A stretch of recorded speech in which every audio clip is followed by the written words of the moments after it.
Up next, the White House not just getting hammered over the prison swap with terrorists. Now some critics are warning that the U.S. is giving our tax dollars to terrorists who hate us. The White House still getting pummeled over the prisoner swap with Gitmo detainees, but what was lost in all that news was this news. Israeli leaders pounding the administration for agreeing to send hundreds of millions of your tax dollars to fund the Palestinian group that just welcomed the Hamas organization into the fold. The same Hamas that hates America and is responsible for hundreds of terror attacks, killing innocent people and devoted to the destruction of Israel. Carrie, what do you think of this? Well, David, as they say, there is nothing new under the sun. Going back for the entire duration of President Obama's administration, we have seen that his commitment to Israel is questionable. I was on the ground as a reporter in Jerusalem. I saw this in 2009. The people of Israel have seen that Obama, he puts their interests below the interests of the Palestinians. And so this is really no surprise. Bill, is there any justification to using our tax dollars going to Hamas? I'm going to be counted as a maybe on this one.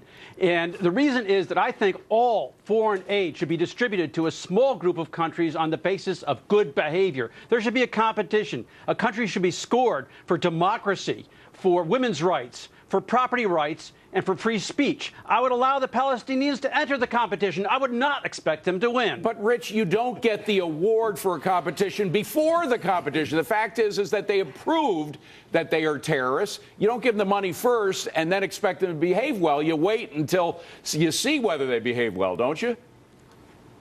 Yes, you do. You know, sometimes you have to take a chance. Nixon went to China. Reagan decided he could deal with Gorbachev. But the problem with Hamas is that as recently as January this year, a high-ranking Hamas official was recorded on video as calling for the annihilation of Israel and saying that Jews were murderers because that's all they knew what to do. I don't think you can deal with people like that in the way that Reagan could deal with Gorbachev. Rick, what do you think? You know, in truth, what I think is I'm pretty much with you guys on this. I'm not a big fan of Hamas. But since my role on this show is to give an opposing point of view, I will only say this. There's an old saying, keep your friends close, keep your enemies closer. But America is legally required to cut funding to Hamas. So it would be illegal for this to happen. We should mention, by the way, it is still listed as a terrorist organization by our State Department. Steve, it is not complicated about Hamas, by the way. As was mentioned, they actually, in their charter, call for the destruction of Israel, killing of Jews, and their deeds match their words. We're going to put up a list of all the hundreds of people, almost 1,000 people, that we can document that they are guilty of having killed. Well, that's right, and money is fungible. When we gave money to North Korea to help a food crisis there, where did the money go? Went to their nuclear program and their military.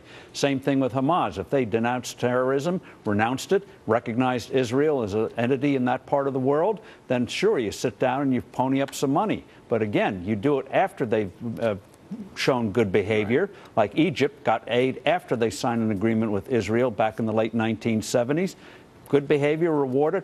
But don't do it in advance. You're just going to fund the very thing you were fighting against. And by the way, we have been ponying up a lot of money since President Obama came to power. Since 2010, the Palestinian Authority has received, John Tamny, $1.9 billion. Now we want to give hundreds of millions to an organization that we know has a terrorist within it. Well, you know, to me, whether they're terrorists or not is almost not the point. At what point do we say, why are American workers on the hook for the well-being of friend or foe around the world? I mean, a dollar is a dollar. When governments spend, they subtract capital from businesses that would create jobs. Why is it that we have to subsidize countries around the world? I think that's the bigger problem with this. But, Rich, specifically terrorists, I mean, there are some organizations, some of which are close to President Obama, like CARE, which does not say that Hamas is a terrorist organization, even though they kill innocent people, which I think is the definition of a terrorist organization. Isn't that the problem, that we're not working from the same definitions here? Well, we're not working from the same definitions, and one of the huge flaws of this administration is their gullibility. You know, they're the liberals of a certain kind, you know, just want to believe in good intentions all the time, and the heck with the consequences, and I think that's where they find themselves trapped.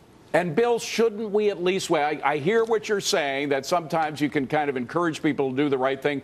But in this case, you really think you're going to encourage these people not to act like terrorists? Well, I agree with everybody else. You got to wait until after they behaved well. There's no way they would win right now. Maybe 10 years from now. But they're getting the money now. That's the point. Okay, so that's terrible. That's a bad idea. By the way, it's not just that country. We've been giving away way too much money to way too many bad countries for 50 years. Well, that's what John says. Steve, go ahead. Final word. The bottom line is no money to bad actors. We're trying to fight these terrorists. Why are we funding them? It's amazing that they can be called anything but terrorists. They kill innocent people, period. All right. Do you